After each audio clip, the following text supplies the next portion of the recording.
તેરા તુજકો અર્પણ કાર્યક્રમ અંતર્ગત કુલ રૂપિયા 1,45,000ની મત્તાનો મુદ્દામાલ તેમના મૂળ માલિકને પરત કરતી સારોલી પોલીસ સુરત શહેર પોલીસ કમિશનર શ્રી તથા ખાસ પોલીસ કમિશનર શ્રી સેક્ટર 1 તથા નાયબ પોલીસ કમિશનર શ્રી જોન 2 અને મદદનીશ police commissioner Shri D division Surat શહેરના સારોલી પોલીસ સ્ટેશનમાં નાગરિકોના ગુમ ગેરવલ્લે થયેલ મોબાઈલ ફોન તેના મૂળ માલિકોને પરત કરવા સૂચના આપેલ, જે અંતર્ગત તેરા તુજકો અર્પણ કાર્યક્રમનું આજરોજ સારોલી પોલીસ સ્ટેશન ખાતે આયોજન કરવામાં આવેલ હતું.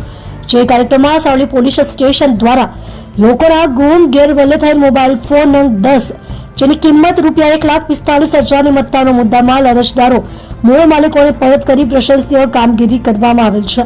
સદર કામગીરી પોલીસ ઇન્સ્પેક્ટર એસ.આર. વેકરિયા નાવના માર્ગદર્શન હેઠળ પોલીસ સબ ઇન્સ્પેક્ટર એસ.આર. રાણા નાવ તથા હેડ કોન્સ્ટેબલ પ્રકાશકુમાર પ્રેમજીભાઈ તથા પોલીસ કોન્સ્ટેબલ વૈભવભાઈ પદમસિંહભાઈ નાઓએ ટીમ વર્કથી પ્રશંસનીય કામગીરી કરેલ છે.